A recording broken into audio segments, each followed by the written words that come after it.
All right, folks, welcome back to episode 46, the Ginge Ball Podcast. We had a fantastic week of NBA playoffs. The Sixers were able to finally get it done. We'll get into that. The Nuggets and the Rockets went out sad. The Knicks dominated the Hawks in historic fashion. The Pistons came back from 3-1 against the Magic. And we are in the middle of a Cavs Raptors showdown, which I believe is still tied at 49. Just started the Yeah, third. Um, third at but quarter great just weekend. started. Boys, how are we doing? Round two coming up. How are you guys feeling? Words can't describe my happiness, and I'm ready to pod. I'm about to have a historic episode. We're about to have an historic episode. Let's get right into it, baby. Let's go, Ryan. I mean, yeah, there's nothing I can say. It's the happiest day of my life as a Sixer fan. Like, not even close. There really is no second, unfortunately, but Yeah, that is sad that's as what hell. makes this one so good. Ready to get into it and talk about everything else as well. Special. All right, so let's get started with. We'll just knock the Nuggets out of the way first of all, and then we'll start it. We'll talk a little bit about their future outlook. But obviously, the Nuggets go out probably the saddest of any team in the first round, considering the expectations for them. We all had them making deep playoff runs. Instead, the Timberwolves minus Ant, minus Io, minus Dante DiVincenzo take down the Nuggets in six. It doesn't even get to seven. What did you guys see in that one, and what do you think about this Nuggets core going forward? I mean, they're cooked. The Denver boneless wings. I mean, we might as well call them that. I tried to tell Denver fans that they were basically, for lack of a better word, for what I said last time, they're a spineless basketball team. And I was very confident that the Nuggets would get ousted in that game six by the Timberwolves because, like I said, that game five was just a formality that Denver would kind of win that. And Minnesota was keeping it all in because they knew that game six was the game to go get. The fact that Terrence Shannon Jr. looks like a superstar out Yeah, there when he doesn't start all season is pretty incredible. I mean, on ball, he's cooking Jamal Murray. Jaden yeah, we got to McDaniels get to backs up Jamal, his by the way. words with 32 points. Mike Conley getting up and meeting Cam Johnson at the summit. My boy, Mike Conley. I mean, the fact that Mike Conley got cut from this team and came back and started a playoff game for them and gave them the kind of minutes he provided. And there's not another 40-year-old point guard basically that would at 6 foot that can give you the defense that Mike Conley provided. It's something that should truly be in the record books. But it's kind of crazy. Like Julius Randle really was never a factor or a Yeah, vocal point in the series. And with all the guys out, you kind of feel like they would go to him for like extra offense. But the Timberwolves find extra guard play from guys who like Terrence Shannon, Terrence or what's the guy's name? Clark, Jalen Clark. Jalen Clark. I Yep. mean, they're getting great guard play against the Denver. Denver can't guard a soul, and Cam Johnson came to play, so shout out to him. But I mean, Jamal Murray Sad. really needs to. I can't put like my faith in Denver was his elevation this season, and he can't be called a playoff riser anymore after this series. I mean, it was despicable. Four for So 17 in game yeah, six. and Jokic kind of found his way at the end of the series, but he can't be forgiven for the start of the series. I mean, overall, it's just a complete failure top to bottom for Denver. David Adelman, definitely not the leader meant for that locker room. I think you got to move on from him and try to make moves around the edges, but it's hard when you give Christian Braun 5 for 125. Yeah, that's gonna make the books look a little bit upside down. Yeah, Ryan, what'd you see in that one? Yeah, I mean, I'm completely with Beck. The reason that I was kind of so in on Denver in this playoffs was just like Murray. I mean, he's always kind of been that perfect second guy in the playoffs. Like he just always seems to up his game, and it was certainly not the case this year. I mean, he averaged less than two threes made per game. That's just simply not enough to get it done. And it doesn't help when Jokic is shooting it bad from three. Cam Johnson shot bad for three for a lot of the series. They could not find easy buckets. It was hard for them, which shouldn't be the case against a Wolves team, even if they're fully healthy, to be quite honest with you, but especially once they get depleted. Yeah, Um, they had like six guys. Yeah. yeah, so like they should have won this series, and I didn't think that it should have been that difficult for them to win this series, but it's one of those things where it just kind of seems like the Wolves are not scared of the Nuggets, and they know that they have a good shot against them anytime they play, just judging on their playoff history. Yeah. So yeah, I mean, I'm pretty surprised by this one. I think Jokic deserves a good amount of shit for it. I'm not saying that he was like horrible or anything. He wasn't, but at the end of the day, like the way his fans and the media members propped him up, like he gets talked about like he's a top like 5 player of all time. It seems like sometimes. So I mean, dude, on the can't- Zach Lowe pod, dude, Yeah. Zach Lowe and Van Gundy literally said that he might be the greatest player of all time. yeah, like that's exactly what And I'm then he talking got about. first rounded, dude. Like I'm not trying to like turn this into a Jokic hate thing, but Yeah. any other superstar that loses a series like this is gonna get a lot of heat for it. So he's and he gonna played get like a some thug. deservedly so. Holy And yeah, shit. I thought he let's was go. like conducted himself embarrassing sometimes. Like that McDaniel thing, like dude, he shot a layup. Like get over it, man. Yeah, that was crazy. If other players pulled that, like they would get a lot of shit for it. Jokic like somehow seems to skirt that, so it's just bizarre. It's the most lame Cool shit by to me. get mad about. It's that's like where basketball is like baseball minded. The most. The unwritten rules stuff. Yeah. Yeah. That shit's so lame, man. It's also like he didn't go down in Yeah. like East Bay. It It was wasn't- like yeah, he didn't like No, 360 he's mad dunk. because he has to go to the other end of the court and inbound the ball. Like, dude, get over it. Literally. Move your ass down there, throw the ball, and call it a fucking day. Man, play better. Like, Let's go. this sad shit from the Nuggets. They should be ashamed, and they got a lot of soul searching to do. Jokic has to get his attitude in check too. Like, Yeah, you can't lose your shit at the end of half of your losses in the series. Like, be a man. Yeah, and I Grow up. don't know like what this team like roster construction wise really like looks like going that's- forward. Like Yeah, I that's feel what I like want it's to get been 3 straight years in the playoffs where like holy shit, Aaron Gordon is the third piece of this team, and that's no hate against Aaron Gordon at all. I love him as a player, and I think he's a very important piece to them. But I feel like he becomes too important due to some Yeah, of if the he's out and you just lose every game. Yeah, I some mean, of the he other becomes lacking expendable holes. at this point to me with his health concerns. yeah. They need to yeah, get you more can't- athletic. I Mhm. mean, there Yeah. are a bunch of cones out there right now. with Jokic providing just really nothing on the defensive end, and I feel like he's only gotten worse.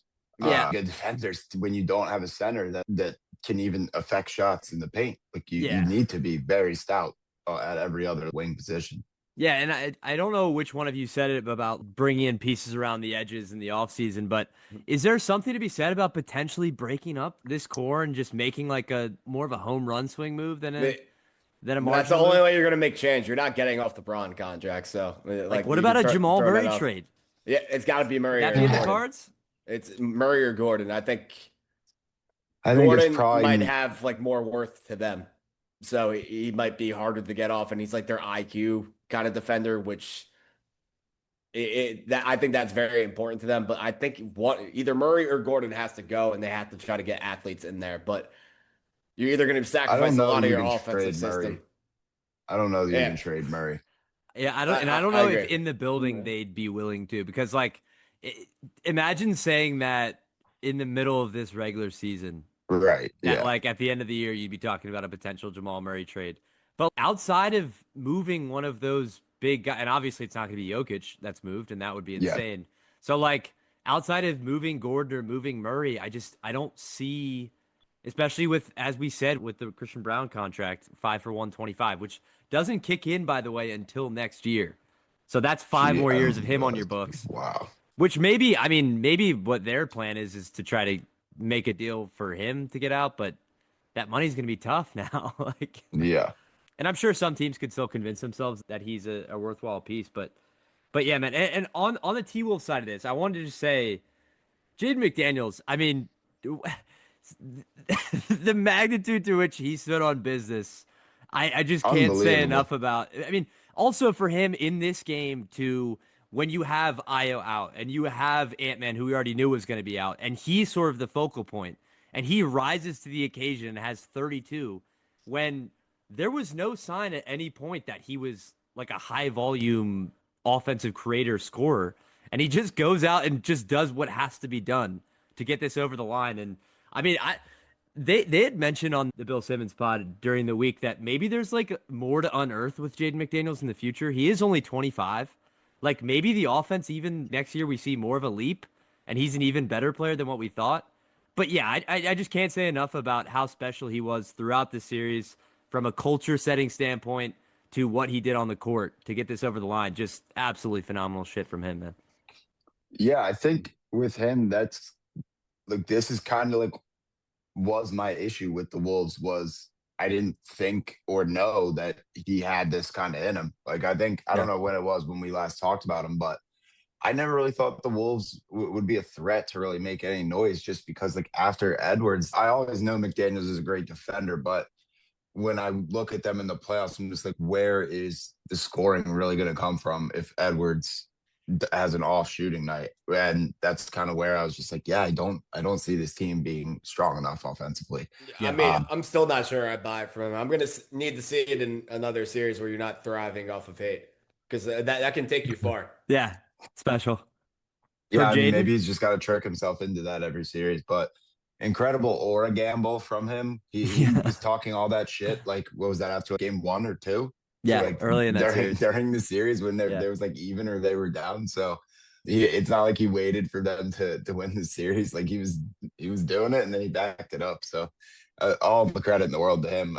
If he can continue to kind of elevate his game to these levels, that combo of Edwards and him could be insanely special. Yeah. And I mean, even if they add on to it, like I think there's more that they can do for this roster. Totally. Like, I mean, you can probably get off Randall like soon. I mean, I don't know what Rudy's contract's looking like. And Rudy's still like I think you useful. keep Rudy. Yeah. Yeah. And Yeah. Alex Rodriguez is a special owner. Let's just say. I mean, he's out there, he's showing face, and he's getting amped, and he's into it, and that matters. That is like kind of underratedly important.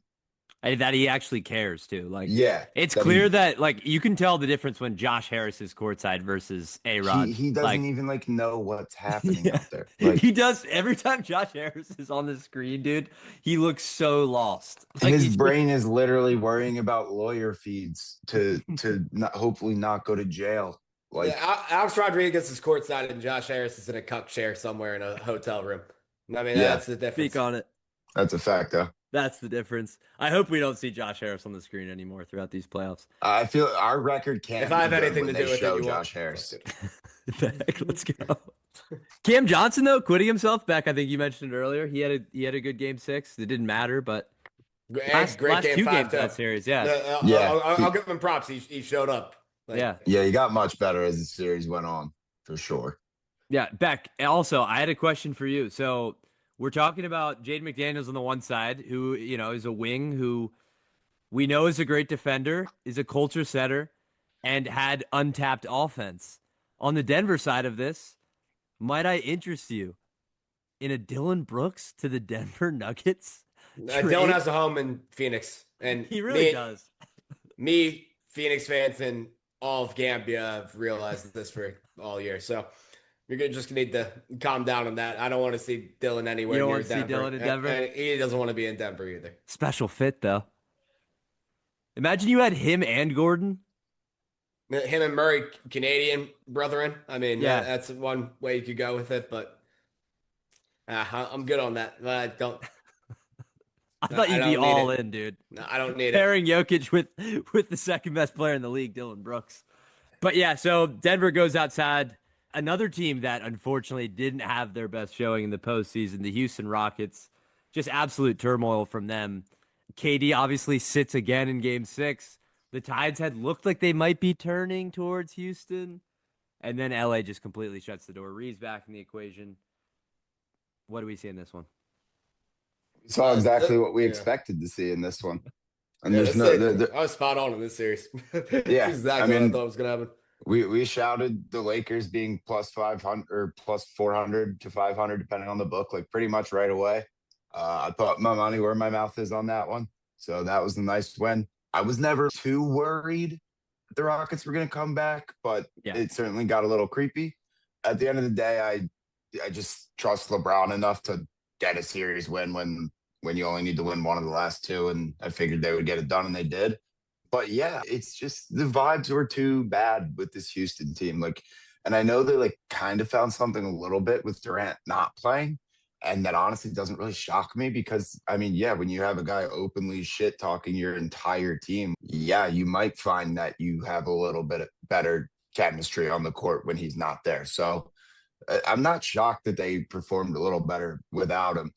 But yeah, I don't. I mean, there's no way he can come back No. to like. There's just no shot, and his well's kind of got to be drying up. There's going to be teams that will want Durant on their team. I know that, but it's certainly not like the way it would have been even last year or the year prior. Like I think any team in the NBA would have taken him, and now like his options are going to be more limited than I think they've ever been for a guy like that. But yeah, I'm exactly to go off what Beck said. I'm not shocked at all. I think this kind of went exactly the way we thought it would. Like LeBron doing what he does and kind of elevating those role players. Like Kennard was great early, Marcus and Smart. they just played pretty fucking good. And the Rockets just aren't as good as I think Vegas thought they were, and they're not as good as they were supposed to be or they should be. They're not an Honestly. NBA level offense.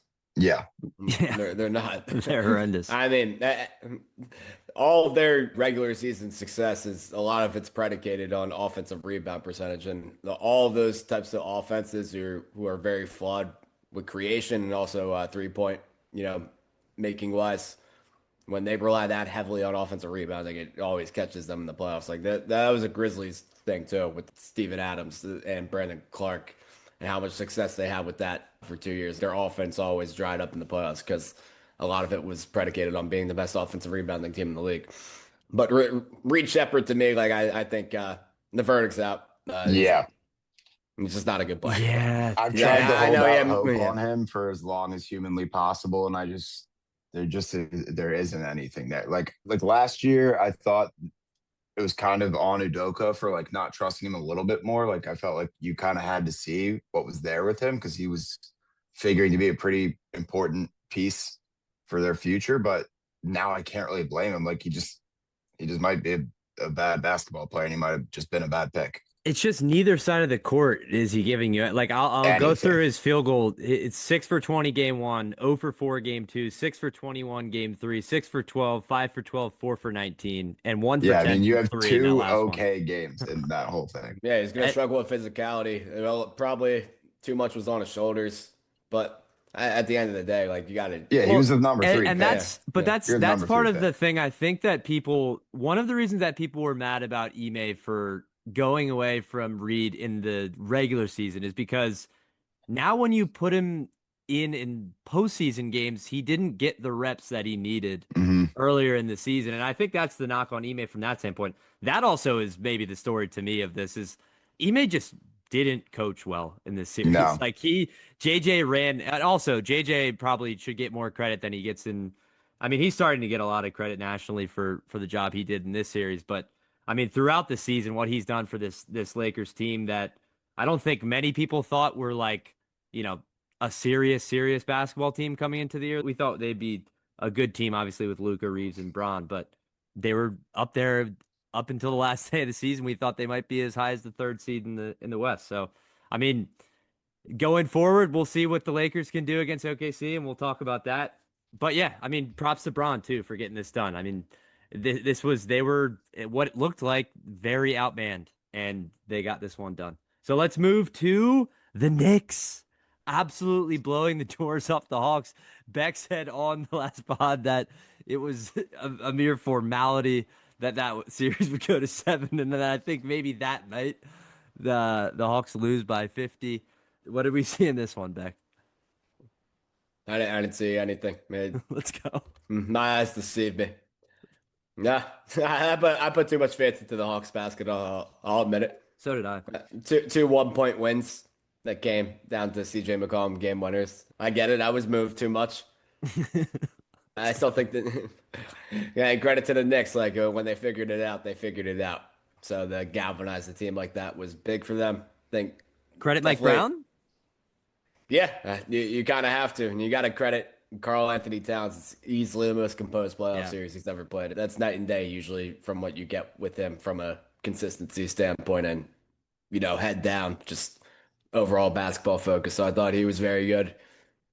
And I thought game plan wise, like they just kind of figured out that Dyson Daniels is not going to beat them offensively. The Hawks are a very flawed offensive team. especially when we look at other NBA rosters. So it's gonna be interesting to see like what version of the Knicks we get next round when they don't have a guy that they can completely hide Brunson on, because I think that's still a huge issue.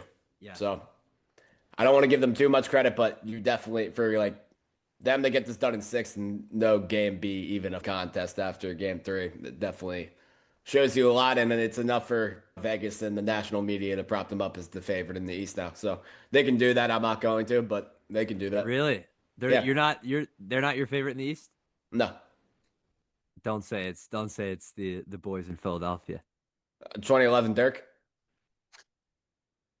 You We'll ever get to heard it. of it? We'll get to it. Let's go. That's so special. Yeah, keep 2011 that one in the Dirk. back pocket. So we'll get to that one. Ryan, what'd you see of that Knicks Hawks Yeah, evisceration? this was another one that kind of went how I thought it would on the whole. I was kind Mhm. of surprised, like the Yeah, order I had that the it Knicks in happened 6. in.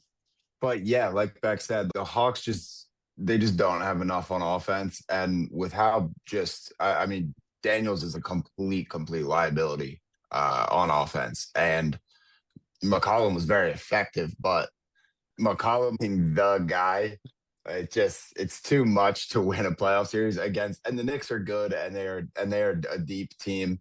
Not maybe the most top flight talent ever, but they have a bunch of guys that can get you 20 points, and like the Hawks might have like two guys that can do that. Yeah. So at the end of the day, this it pretty much went how I thought it would at the end, and I give credit to the Knicks for taking the punch that they did from the Hawks, and they responded well. Like they looked like a team that does have the playoff experience that they have, and I thought they just showed good maturity and nutted up and locked that game down. So credit to the Knicks and credit to the Hawks too. I mean, I think the Hawks pretty much got as much as they possibly could out of their team in this series. Yeah. Yeah, And Beck, I what's saw a that tweet tweet? that Yeah. pissed me off. Jalen Brown. Now I have some words for you.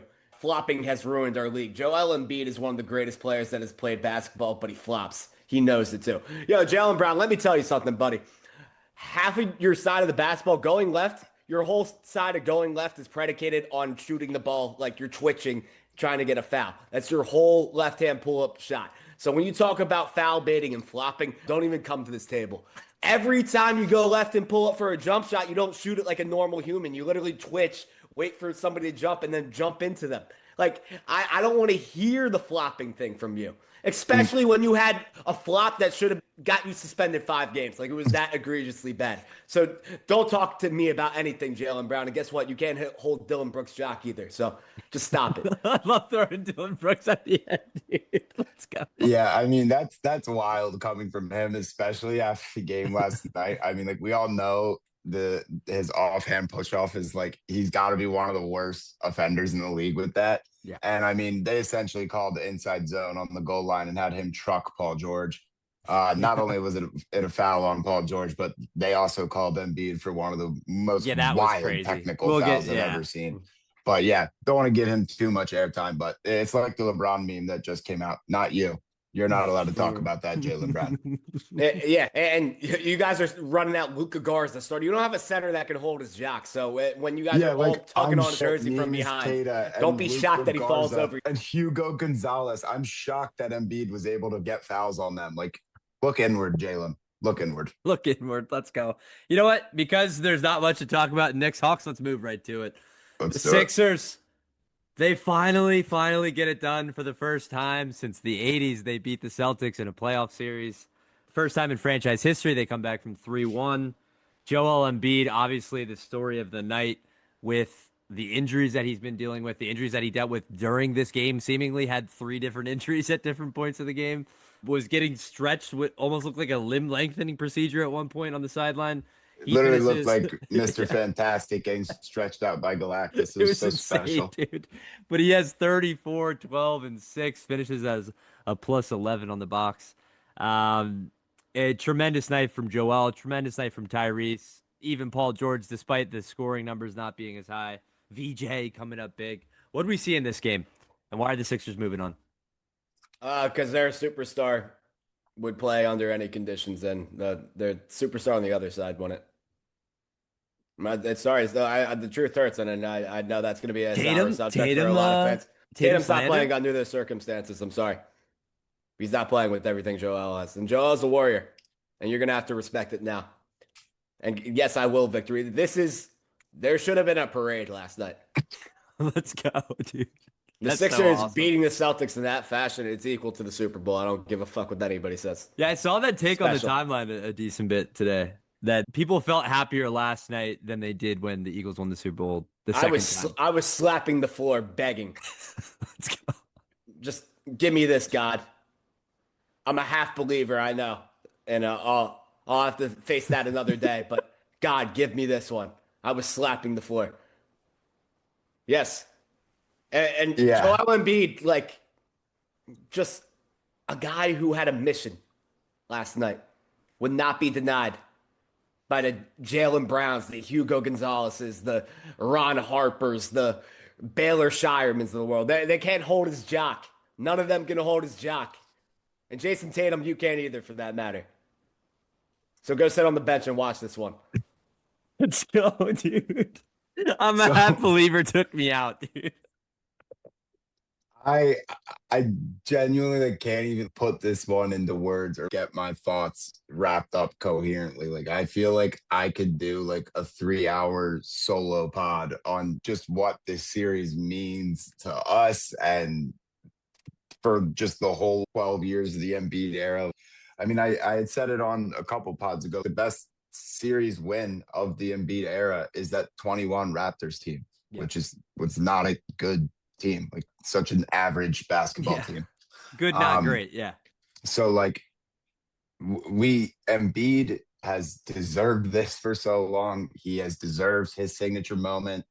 I know that there's certainly been times where I've been extremely frustrated with his play in the playoffs. I don't think he's a playoff dropper, as some people would lead you to believe. Like, he was unbelievable in the Knicks series that they lost. But at the end of the day, you can't look back at that Knicks series with like great memories because they don't get it done. There's no signature moment, even though he individually played great. And he's always, I mean, the on-off playoff stuff is still there with Joel. I mean, we kind of saw it in the first half of this game when he went out. We get an instant Celtics blitz. But the other times he went out, they did pretty well. In the second quarter in particular, they went on a nice little run when he sat. So it just, I mean, this shit means the world. He finally got his moment that he has always deserved. And I felt like his attitude was just different tonight. I don't know that I've ever seen him as confident and as like, yeah, I am fucking unstoppable. Like, I know there's been games where he's had that, but I've never seen it in a game of this magnitude where he knows that he's the best player in the world. And he is just going to will this team to the end. And it wasn't just him. Obviously, Maxey was incredible. Yeah. Maxey gets to the bucket those straight times in crunch time. Like, just unbelievably huge from Maxey. VJ was incredible. A rookie giving you 23 on the road in game 7 while locking up Derek White, who was killing us. He took him out of the game in the second half for a lot of it. It's truly like, I still like can't like comprehend that they came back 3-1 on Boston, winning 3 of those games in Boston with Embiid having an organ removed 2.5 weeks ago. And I'm with Beck. Tatum not playing is insane. And I'm sure, I don't know for a fact, but I'm sure a lot of it is due to Boston medical staff being worried about the Achilles, like kind of adverse effects, because it seemed like his other leg was having calf issues. So I'm sure the biggest worry was that something was going to happen to the Achilles. But when you look at what Joel's playing through and you see Tatum sit, even if it was a full medical staff decision, it's not great for optics, I'd say. And I think if Embiid or like if Maxey or someone like that were to sit, like, I know Philly fans would not be happy. And for all the people that have like stood by Embiid, like I know I have, you are a fellow believer as well. And I know like he's gotten a lot of flack in Philly. So all Sixers fans, I'm happy for you. The people that kind of doubted him and talk bad about him, you get a little fuck you from me and a suck on it, but you're allowed to enjoy this one as well. I know those folks just want to win, but this guy is literally given everything for this basketball team, which is all Philly fans ask for. He's done it for you. And I know that in the past, maybe we haven't gotten the results that we wanted. And I know the injuries can be frustrating, but it's never been from a lack of heart. It's never been from a lack of passion because this guy's got it, man. I gotta say, you know that LeBron tweet, the LeBron story, this fuckery won't last any longer. Yeah. Boston sports has been that way for my whole life. That describes Boston sports for me. So fuck it, I'm gonna do it. Yo, Boston sports is over. The funeral, raise your glass, raise your plastic cup, because it's over. Boston sports. Are you sipping on some wine there, Beck? Death to Boston sports. Guess what? Jason Tatum and the Boston Celtics done. Guess what? Boston Red Sox, Alex Corey, you're gone. Guess what? New England Patriots, Diana Racina, Mike Vrabel. Have fun with Drake May and the ghost of whatever he's going to be after that playoff run. It's over, baby. Boston sports, you spoiled brats. You're going to have to suck on 25 years of mediocrity after the shit you put me through my whole lifetime of just being the spoiled brats who win every year and get everything handed to you. So Dave Portnoy, fuck you. Mike Vrabel, fuck you. Robert Kraft, fuck you. I'm so happy. Could have happened to a better fan base. Raise the glass and fucking pour it out. Let's go. Let's go. That's so special. Special for both of you. Yeah, I mean, on the Embiid of it all, I think the thing that's the best is just how sort of we knew that this was underneath all of it for Joel. Like, we knew that this was there, and a lot of it was related to his health, the reasons for why we never saw it. And I think to a lot of people who maybe either didn't watch as much of Joel or didn't have as much faith in Joel, those just sound like excuses, which to some degree they might be. But we knew that given the right circumstances, which I wouldn't think a series that he enters in the middle of against the 56-win Boston Celtics, coming off an appendicitis 2 weeks prior, was the right circumstances, but apparently, fuck it, this was the time. But the one thing I wanted to touch on, and Ryan, you started going down this path, and which is good because I did too, is the way that Joel is carrying himself in this series, I think is the big thing. And I think that's the difference between what we've seen of Joel in the past and what we see now is I think he's so battle hardened by all of the losses we've had and everything that he's gone through. And also, he just knows when he has the upper hand in a matchup now. He's just played so much basketball, and he's dealt with, at first it was when he's doubled, he'll throw it in the third row, and he didn't know how to deal with doubles. Then it was he gets a little bit too reliant on three balls, and he's not taking it into the chest and putting people under the basket. And then, all these different things. And then over the years, he's just sort of taken everything. He's learned, he's become wiser, and he reads double teams. He passes out. He hits VJ for a couple big assists. His passing in that first quarter was unbelievable. Just special. He was patient. He was picking them apart in the first quarter. Yeah. And then what he did when the game got so tense and Boston gets it to 92-91, and we desperately need a bucket, and Joel just hits a straightaway three in Keita's face and just tells the Boston crowd, quiet down. Like, I got it from right here. After it looked like his leg might be fucked. Yes. Yeah. Special. Yeah. Just special. I mean, and I can't say enough about how steadying he has been as a force in these playoffs. And shout out to Paul George, too. I think he's just been so reliable in these playoffs. You just know you're getting, an 8 out of 10 performance from him every single night out. And some nights the scoring's going to be even better than that. And so, I mean, what you get from Paul, what you get from Joel, Tyrese giving you 30. VJ, I can't say enough. Yeah, I mean, it's for a 20-year-old kid to be doing this, man. Unbelievable. He was a plus 19. Statistically, he was maybe the best player in the game as a 20-year-old rookie on the biggest stage in Game 7 against the Boston Celtics.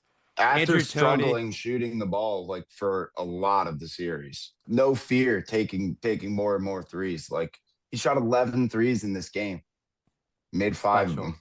Special. After the struggles he had, special. I can't believe it. And then I do want to say, I think obviously you don't get much from the bench, but Quentin Grimes in those last few games, I know the stats, the box scores aren't going to look fantastic for Grimes, but he was a factor, man. And his defense, his on-ball defense was great. He even, I thought, was a pretty solid passer in these games, a good rebounder. I think the guards rebounded exceptionally well in this Game 7.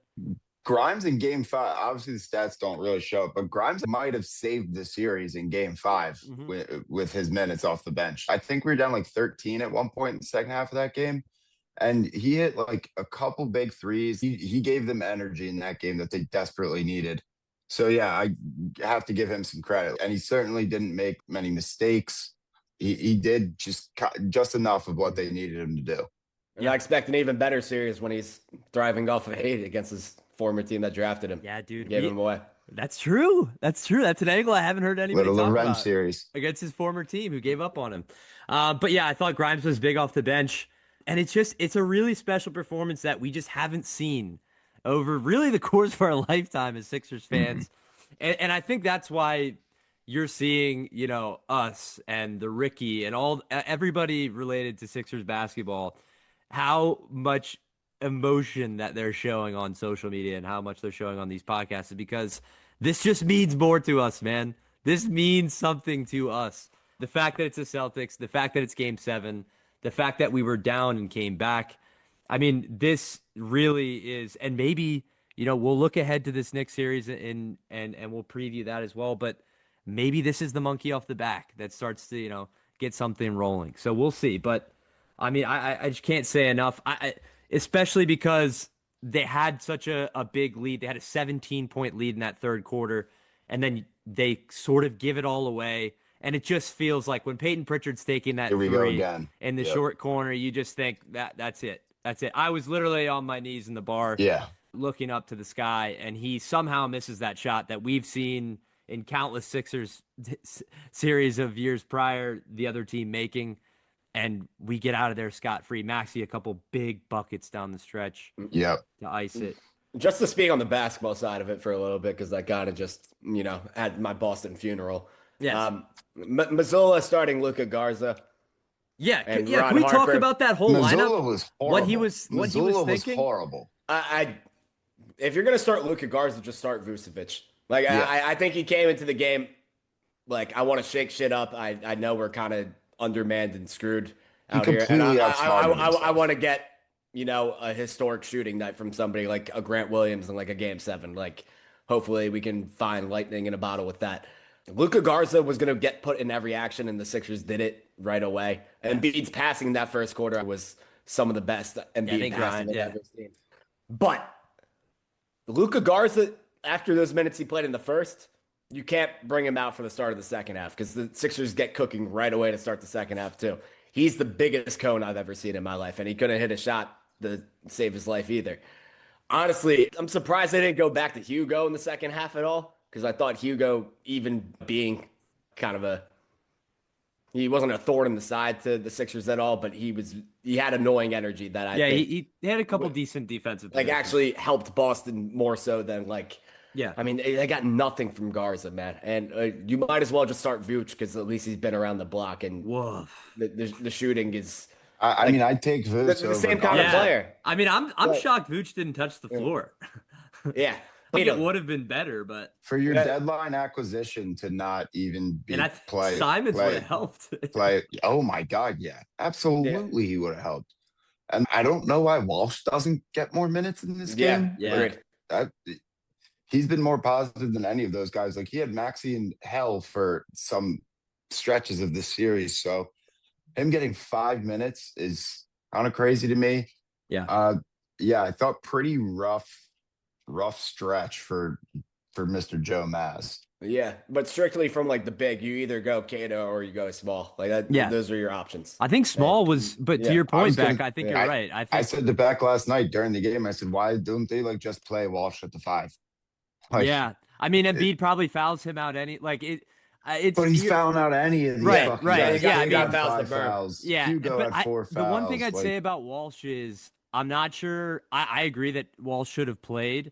I'm not sure that if he's playing and that you're using him on defense to be the Embiid guy, that he'd be much of a positive because he's probably still just getting put under the basket in that scenario, and then he's giving you nothing on offense.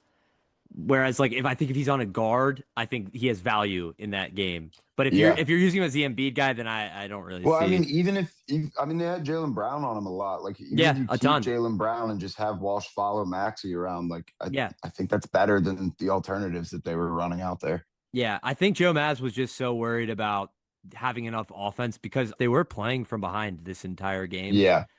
which And is I probably think a lot another of that's part of because it. of the starters he threw out there. Like, Yeah, they instantly went down big. yeah. I mean, we started Well, out why do you play Ron 9-0 Harper? Ron run. Harper like didn't play in the series, Yeah, bro. that was Well, another they bizarre saw, thing. yeah.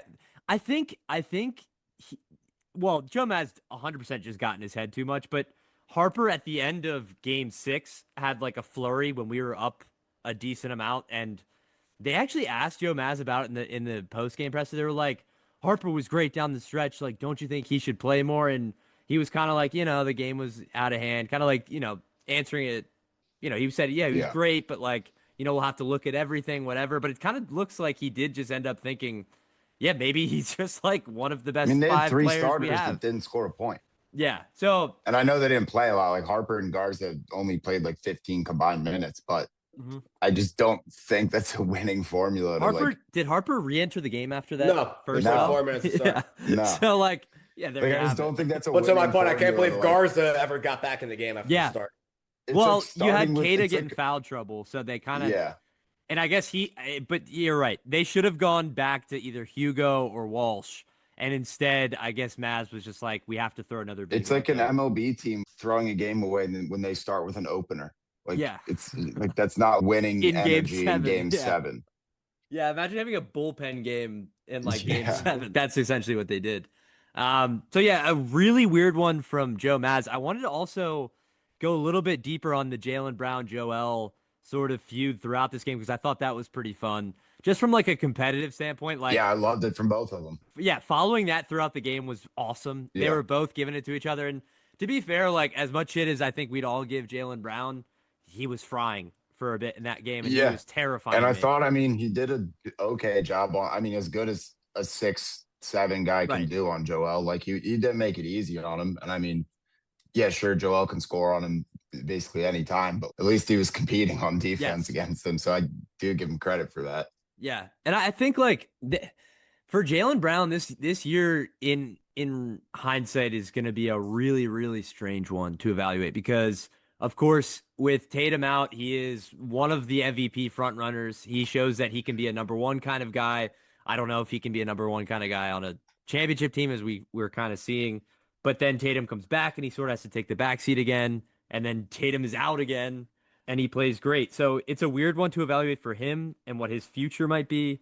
And we'll have to see, like, now that Boston has this sort of collapse and you think without that title, what you've gotten out of those two isn't what you expected when they were giving Braun, trouble back in 2018.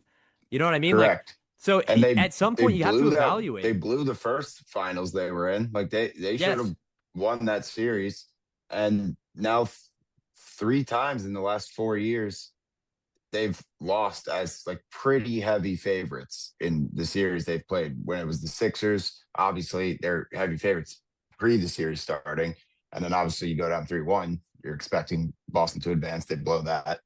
I thought they would have had not a lot of trouble with the Knicks. They obviously do. And the year before that as well.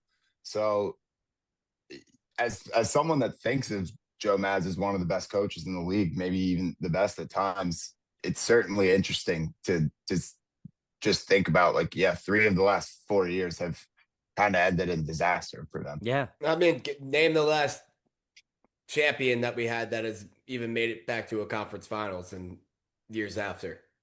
Yeah. Like, name me the last one to do it.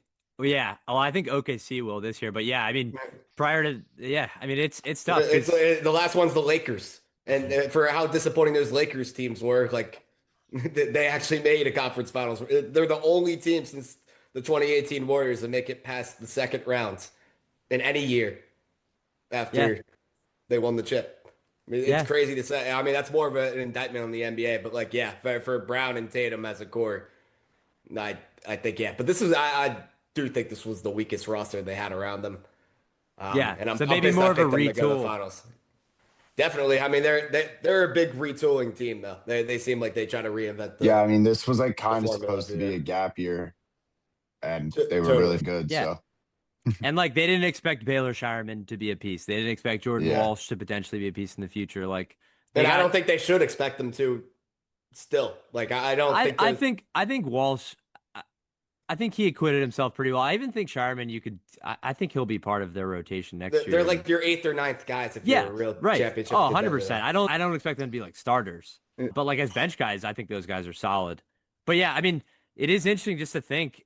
And you said you're mad you picked them to come out of the East. I I don't feel the same way I do about the Celtics the way I did about Denver going out, just because I feel like although this is also Boston going out pretty sad, I still think like this is probably a couple plays away from them winning this game, and then we're probably talking about them. I'd pick them over the Knicks. Um, yeah, and so like I don't know, I don't feel as bad about that pick as the Denver one, but yeah, I mean at the end of the day, this is a really disappointing season for Boston, man. Which is crazy to say at the beginning. Like at the beginning of the year, if we would have yeah. said I that, would say after the halfway point, it's disappointing. Before the year, I would have said like, no. I mean, I wouldn't be surprised. But after yeah, seeing how okay they were without Tatum, and then you get it back, like, yeah, certainly yeah, not the end that you would want.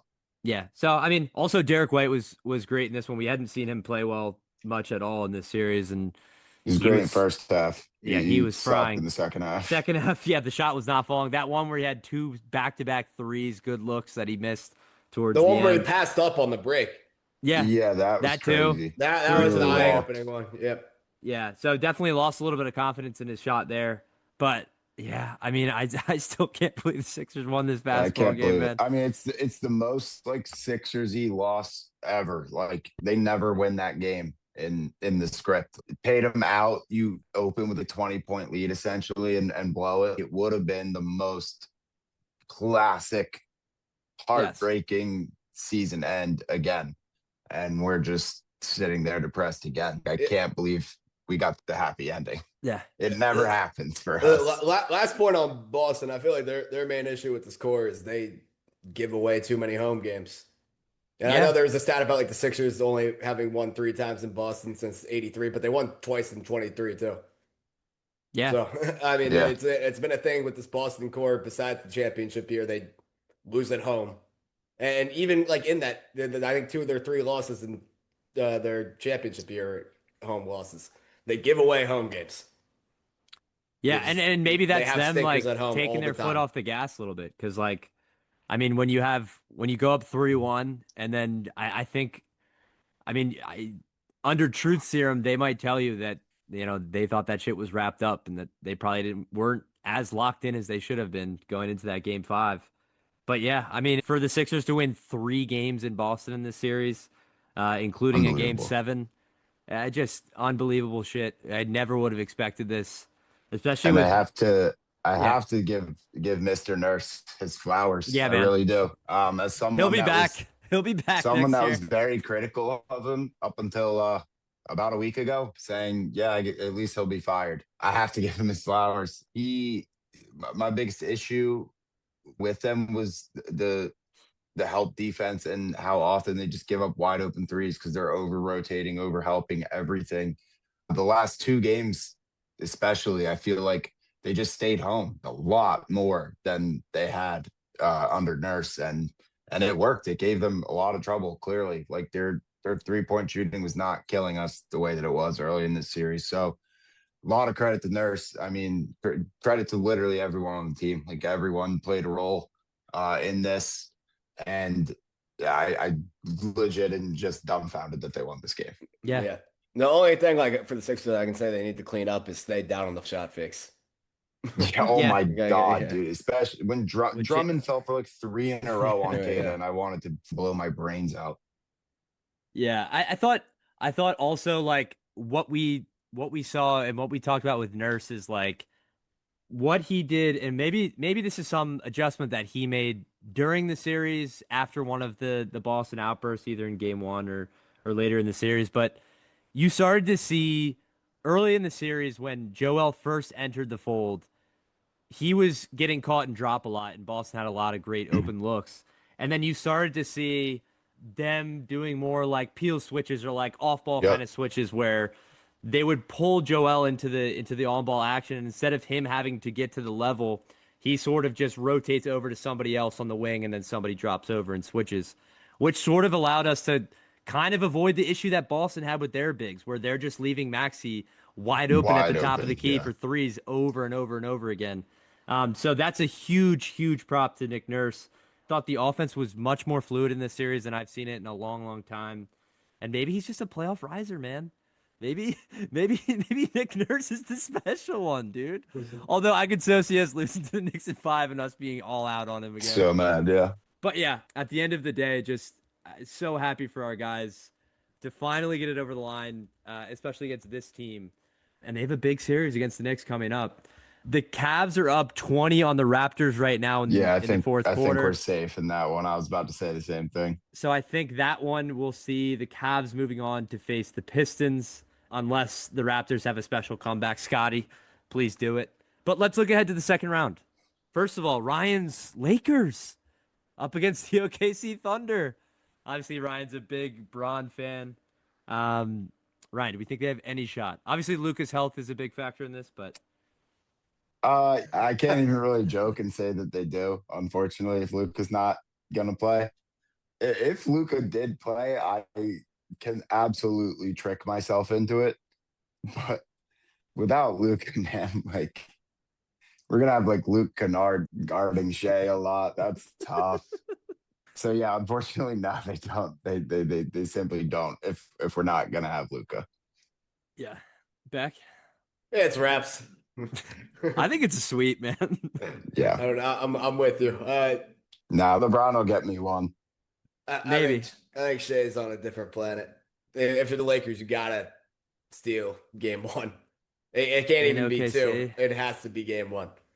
You need to steal that game. Yeah. I think you need to send in Bronny to hit someone. I think that's I think the only. genuinely, all bits aside, I think Bronny should play more. I'm gonna go on record just saying to guard, his just to defense. guard someone. Yes, I think he's underutilized. Like unironically, I think they should play Yeah. him a little bit more. Obviously, on offense, he's a zero, and he was just getting absolutely clamped and couldn't really bring the ball over half. Like they would have to put him Yeah, off no. ball somewhere. But defensively, especially in an OKC series, Yeah, I mean, I would I'd like to see certainly him a little bit rather more. have him guard Shea than Luke Kennard. So Yes, Ryan. Say Luka comes back game 3. Which reports are that he'll definitely miss the beginning of the series, but could come back at some point. If Luka comes back game 3, make the case for this Lakers team to win the series. I can't. You It's just can't too give little. up that easily. It's just too little, too late. Like if he comes back game 3, I'm just assuming that they're already down 2-0. Yeah, And I just can't really, especially. I mean, like he's kind of missed a lot of time now. Like it's been like yeah, a month or a little bit less than a month, maybe. So like you're having to deal with him kind of getting back into his basketball rhythm and but not only that, now you're introducing a whole different kind of play style to your team. Whereas in this series, what worked for them was LeBron just kind of running with shooters.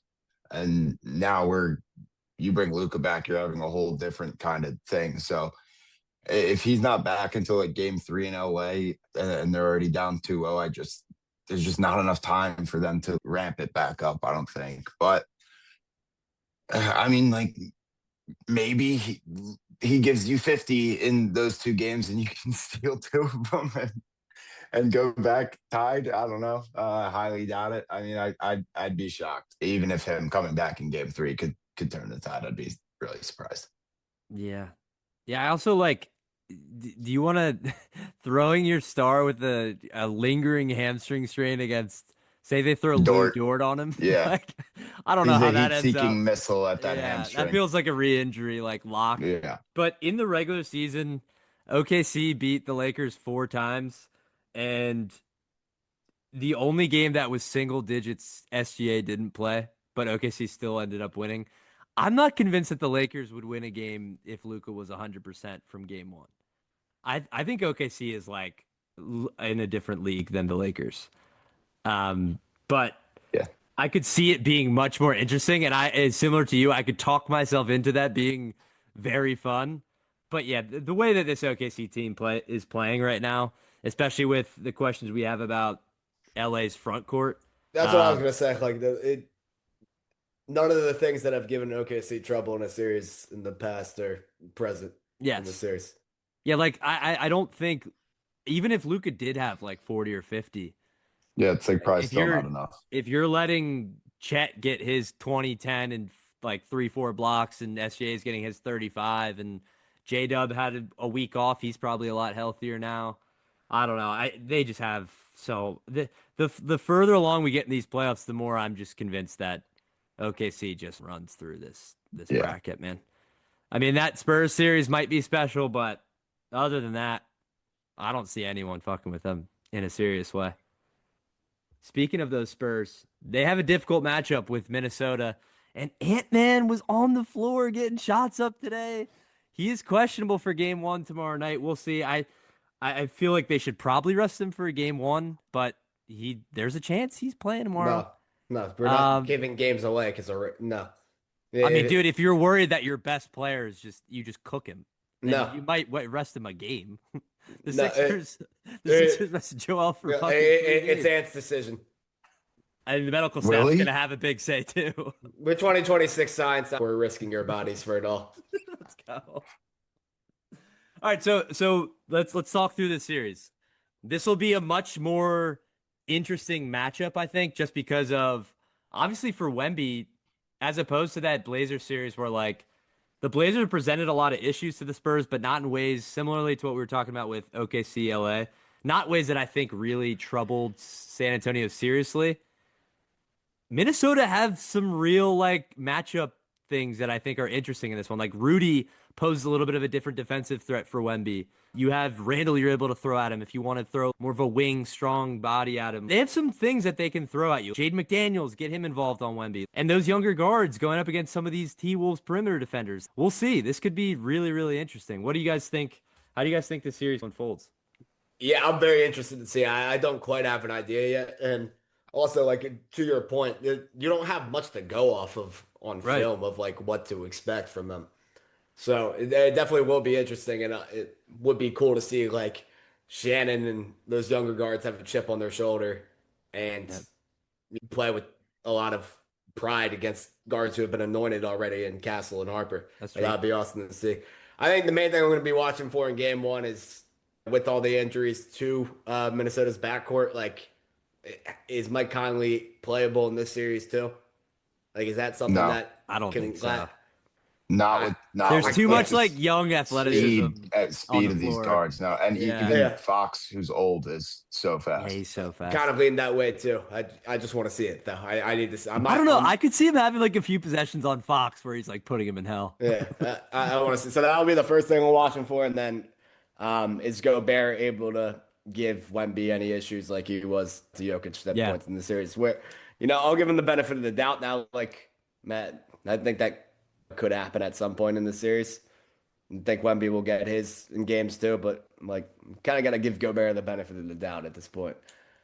So those two are the things I'm going to be watching for. I can't see Minnesota getting this done. What do you lean games wise for San Antonio if you're picking them? I think it'd go 6. 6? Yeah. Yeah, I think it's a long series. Yeah, I got it at minimum 6, I think. Dude, I'm just so with Minnesota at this point, dude, I just don't put anything past them. As Yeah. much as I love San Antonio, I'm picking San Antonio too. I think I might have them in 7. As much as I love San Antonio and what we've seen from Harper and Castle and Fox, and even like Champagne and some of the role guys, this Minnesota team just always sort of meets the challenge. And this isn't. I know we were very impressed and we were moved by what San Antonio put on tape against Portland, but this is a completely different test. Like this is a real playoff test. Are you here yet? That's what we're dealing with. And I guess the team that's been around the block for a minute. Yeah, now. that's dude. And I like got some experience. Ant-Man, whether or not Ant-Man plays tomorrow night, it would be great if he gave it a go. But he's gonna be back early in the series, and you're gonna get. He's got to obviously- play game 2. If he's this Oh close yeah, in and game 1, Io apparently is tracking to either play game 1 or game 2 as well. So they're gonna be close to full health probably by game 2. Obviously, you won't have Dante in the full, which does suck for them. But yeah, You could even convince me, like you could make a case to pick Totally. Minnesota in this series, and I wouldn't really bat an eye. I want to Yeah. pick them, but I just Yeah. like I got to see it I in do action. I do trust the talent for San Antonio. Yeah. I'm with both you guys. I do think it's going to be like a little bit of a dogfight for the Spurs, but the Spurs just have too much, especially when you take the Wolves injuries into account for me. Even if they are like fully healthy by game two, like giving one game away might be too much just That's true. because of how You talented do the have a Spurs ton of are. the experience mismatch here is I know, definitely dude. like For I'm sure. overwhelming. I'm spooking myself out a little bit. I feel like I, Beck's about to switch. I'm not at this point. I got to see it in action for Minnesota because I do Yeah. think there are things that Denver couldn't take advantage of that but I like mean, like if the a Wolves normal can NBA team come could. out and Yeah. take game one, That's then what I'm I'm like, saying, oh yeah, dude. like they're gonna win the series. I kind of feel like they might I punk think, him in one of the first two games. yeah, Just give me it's give me a poster and give me a poster for the ages in the series. certainly On possible. Wemby? Oh Yeah. my God. Yeah, but the other thing is like honestly, Minnesota jumping out and stealing one of the first two games. Like we've seen the San Antonio team in that first round series when they were faced with adversity, they stepped up to it. And like Yeah. maybe this is another situation where like they just have to experience a bad loss in this series to kind of get that Hmm. taste in their mouth and then get over the hump. Like maybe it wouldn't be the worst thing in the world for like game 1 they just get smacked by 20 and like they just have to respond. Because it won't be sunshine and roses for them throughout. Like this is gonna get like they're gonna try to get into Wemby's body, be physical, make this ugly. Like that's the way for Minnesota to win the series. And there's definitely a world where they win this series and give them fucking hell. All right, so let's look ahead to Knicks Sixers. Big one. Big one here. I think if you would have told me that we even had a chance to be in this series a week ago, I would have taken anything that you offered. But here we are. And we split the season series. And Embiid got really busy in the two games he played of the four. He had 38, 11, and 5 in the first game, and then 26, 10, and 5 in the second game. The Knicks historically are a team where he's able to get pretty busy. Mitch Rob, we know he gets very, very busy against. Cat, historically, he scores It's pretty quite a bit. efficiently against Cat. What do we see in this series? What do we think about this matchup? This is just lining up so perfectly. This is Yeah, going to be a fucking bloodbath, no matter who comes out of it. Oh, yeah. It's probably going seven. I'd lock that in.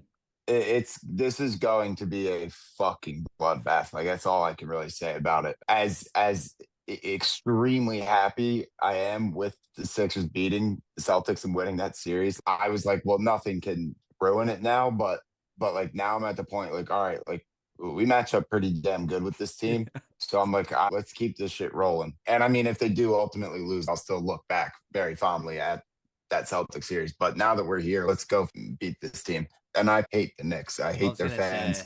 Kind of depending on the day, it changes who I hate more between them and Boston. So it's going to be a lot of hatred is going to be spewed in this series, absolutely. But I think we match up pretty damn good, and I think these teams are pretty evenly matched. But like when I look at obviously the teams have changed, but when I look at that 20, was that 23 or 24? 24, I think. 24. 24. Yeah, yeah, 24 years Sixers ago. next series.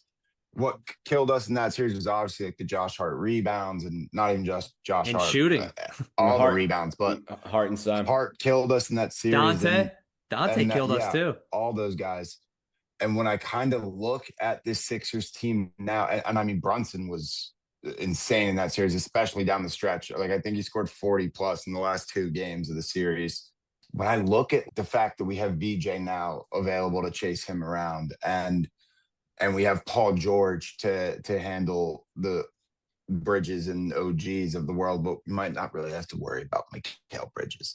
Let's go. I think the series But comes down to him. Is he going to show up? I don't think he it does. could. It certainly could. I kind of like where the Sixers team's at, and I thought they cleaned up a lot of the rebounding stuff against Boston too, because early in that series, I thought Maxey was horrible with boxing out, and Maxey gets you 11 rebounds, I think, in Yeah. Game 7. that looked like something that Nurse kind of gotten his ass about, because Derek White was just stealing rebounds from Maxey over and Yeah. over because Maxey was Maxey getting a seemed to little bit take it loose. upon himself too in the presser. Absolutely. Yeah. And that was huge. That was huge because that killed them in game 3 specifically. There was a ton of bad guard route rebounding from the Sixers, and it seems like they kind of fixed that a little bit. And I think that is going to be another one of those things that is an X factor in this series. If you let the Knicks get too many extra possessions, it's one of those things that could sink the ship. So, I mean, I'm a homer, but I'm going to pick the Sixers in 7. Nothing would shock me really in this series unless there was like a blowout either way. This is just going to be like a classic. Ultimately, it's going to come down to the version of Mikal Bridges you're getting, and also I assume the Knicks are going to go double big a decent amount with Cat and Mitch Rob. We haven't seen it a lot this year, but I feel like in this series, that's something you definitely deploy because you want to get Drummond or you want to force Drummond or Bona to be on the court as well with Embiid. Or how do the Sixers match that? Like, do they match with sides or do they try to play Barlow.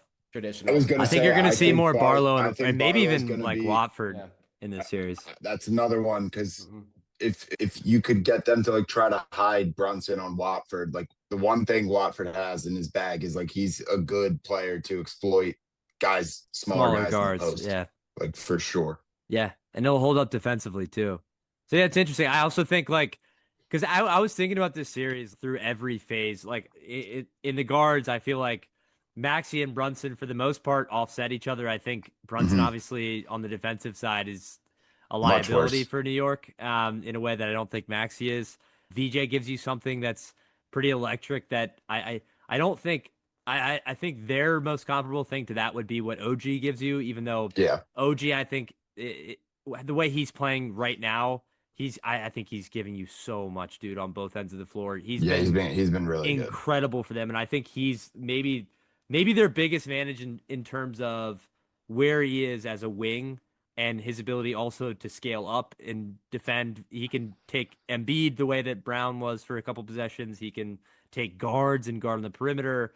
And if he's scoring too, he's going to be the toughest matchup for us, I think, because like I think we have the horses to kind of throw some different looks at Brunson. He'll get he'll get 30 plus games. That's just he's that kind of scorer. But I think throwing VJ at Brunson, we were talking about it earlier. VJ this season was one of the best matchups for Brunson throughout the year. They faced up, he was good. So we'll see. I think Embiid's gonna get his. Neither Cat nor Mitch Rob have ever shown anything that makes me believe that they can stop him. I think of the two, Mitch Rob probably is better suited. Obviously, there's some history there too with Embiid doing some not great things to Mitch Rob, but we'll see. Beck, did you say who you picked in this series? 2011 Dirk. Let's go. Never How heard many of it. games? How many games? Well, 2011 Dirk swept the second round, so Oh, so you think Sixers and 4? it's just 2011 Dirk. It's just 2011 Dirk. This is great for the audio listeners. Let's go. They're just somebody's gonna be sitting in their car tomorrow going, "What the fuck is he talking about, dude?" You ever heard of Dick Nowitzki? Nah, I love going to war, and this is gonna be a war. So yeah, I think it goes 7 as well, possibly 6. Maybe you got it done at home, but it's gonna be a You have bloodbath. Sixers too. Yes, 2011 Dirk. Yes. The only thing I'm concerned about is we play a basketball game tomorrow night, dude. Yeah, Like, quick this turnaround. team- I was about to This say team just fucking had the Battle of Gettysburg, that. and we're The just fact that the Lakers right and into it. OKC doesn't tip off till tomorrow night is Crazy work. Yeah, Absolutely crazy work. And Adam. and And we it goes still without saying, Yeah, but Adam, like shout we out. need Embiid to not get hurt. So Yes, and like he might be hurt right now. he Like that, got like he hurt could like 4 barely different walk times. at the end of Yeah. that game. We had to put him on the bench for a minute there. So yeah, I mean, I feel like there's a chance we lose by 20 tomorrow night, just because I don't think we'll be Yeah, ready. and Like it won't physically, deter me. emotionally, I don't think we'll be ready. I think the series starts game 2, and I think it's a long, grueling series.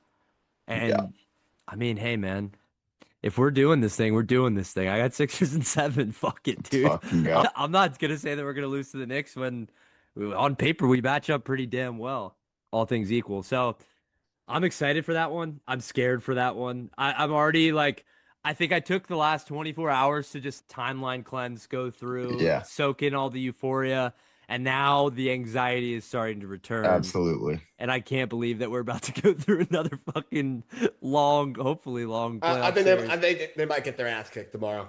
I think it Yeah, no, might Yeah, be I'm exactly what the expecting boss it. is. Yeah. Yeah, it I'm wouldn't shock me expecting at it. all. What's the line on that? Do we know yet? 7.5 I saw earlier. Okay, so similar to the Celtics. Yeah, Yeah. I mean, probably a fair line. Wouldn't be surprised if we're just not ready. We're not up for it in game one. Series starts game two, folks. But the last series, obviously, now we know Pistons Cavs. We did end up getting the series that we thought We we'd all get thought. before the playoffs. We thought it was going to be Raptors Magic. Like, I would have bet a lot of money it was going to be Raptors Magic like 4 days ago. So we get Pistons Cavs. Somehow, some way, it gets back to these two teams who showed a lot of flaws in the first round, but were eventually able to sort of piece it all together and both got blowout wins in game seven. What do we think in this series? I think the matchup is pretty fascinating. Who do you guys have too? Is this the JB Bickerstaff legacy run? Could be. He takes out his friend in Jamal Mosley. Now he faces his former team, the Cleveland Cavaliers, who ousted him. Wow, special JB. No, I'm not going with that route. The setup. Wow, special JB. um, I think this is going to be a very similar matchup to what the Cavs saw in this series. A great defensive team with, one It's just young now the Scotty player is from the Cade. 2021. Yeah. Yeah. But nah, Cade's a better scorer, yes. But I think like the production you got from Scotty in the series, he definitely scaled up and Yeah. it looked like that was formidable. And like the Raptors got heroic performances pretty much all series from like a guy like RJ Barrett. Granted, Brandon Ingram disappeared and got hurt. But like there's a lot of the same things here. Like Pirtle was practically unplayable in this series. Duren was practically unplayable for the Pistons in this series. Like Jared Allen was really of a shell of himself, and he played good in the second half of this game seven. But like, is Cleveland's front line going to be able to impose its will? The fact of the I matter don't is, think with so. Cleveland, you can pencil in 2 losses already because you know that Yes. Harden and Mitchell are going to just have stinkers. Like, Yep. so the series goes at least 6 And Mobley. on either side, and I kind of, I don't know which way I lean on this one. Like Yeah, either this way, is it's a going to hard be a one. cool I'll story to see who's in the conference finals from that bracket. yeah. I'll lead off the picks just because I feel like and I'm glad you made the comparison between the Raptors and the Pistons because I sort of agree. And the reason why I have the Pistons in this series is I just think the Pistons are a better version of the Raptors. Yeah. And I think that also a lot of the things that we saw from the Pistons in the first round and the things that gave them trouble from the Magic, I don't think the Cavs will be able to do those things. Like I don't think the Cavs will be able to impose their will physically. I think to this point, like Mobley and Jarrett, like we just know that that's not their game. And if Mobley's not hitting threes, then he's just not going to be a factor in these games. And like Cade's showing me something, man. After they went down 3-1, I have a screenshot here. His stats for the rest of the series in Yeah, those he was last three cooking. games, he averaged 36, 5, 7 on 52, 61, 89 splits. He's been unbelievable. He's playing about as well as anybody in the league, not named Shea or Wemby. And I'm going to go Or with the Joel. Pistons in 6, or Joel Hans. I'm gonna go with the Pistons in 6. I think this is a better matchup for them, weirdly, and I just think the chickens will come to roost for the Cavs. Yeah, I mean, I go into this kind of being like disappointed by both teams, but also like Definitely. weird things happen in the playoffs. So the job slamming the door in game seven, I guess. But ultimately, I don't see like big threats by either of these teams. To me, the Pistons just don't have enough aside from Cade offensively to make a serious run at a championship. And the Cavs are just still the Cavs to me. Like, Yeah.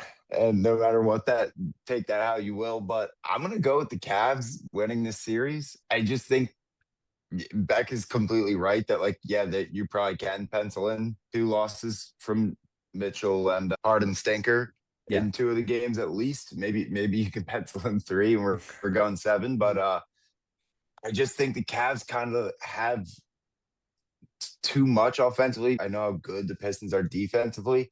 I just can't trust the Pistons offense to hold up when a team has this much firepower on offense. And I know that the Magic, I mean, Paolo showed some incredible efforts in some of those games. Even tonight, he was incredible.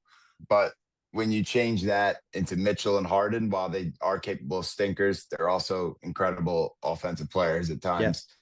And I don't know. This one's a tough one for me, but I'm gonna say Cavs in 7 You're on as well. Cavs? Well, Beck? for the 2011 Dirk run, do we rather take out Tobias in the conference finals or James Harden?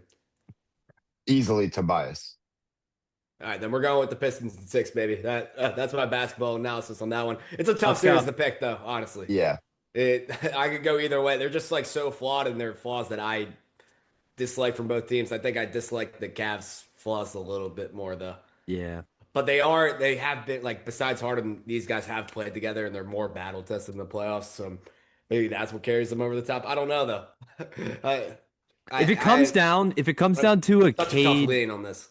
yeah, if it comes down to a Cade Mitchell duel, like it's game 7, they're both Yeah, dogs. I lean Cade. Which guy do you pretty trust heavily. more? For sure. I think I do Cade too. pretty heavily. Yeah, I lean Mitchell's Cade for bad in sure. the series. Mitchell's real deal bad. It's just I'm worried about Mitchell in the this. Pistons like don't have that number 2 like at all. And Toby? and The special one? I mean, the Cavs let guys like Jacoby Walter. This is and true. This no, is true. all, Jamal like, Shed got yeah. busy. They let whoever get off in this. So I mean, we do Also, have Murray to speak Boyles. on it. Talk Toby about did. Murray Boyles and Beef Stew. Yeah. I feel like they're very similar, and Murray Boyles got very active in that series. Yeah. I feel like Beef Stew will be good in this. Yeah, one. I mean, Toby cooked tonight. He just continues to drive the dagger further into Sixers fans because, I mean, where was that literally any time ever, man?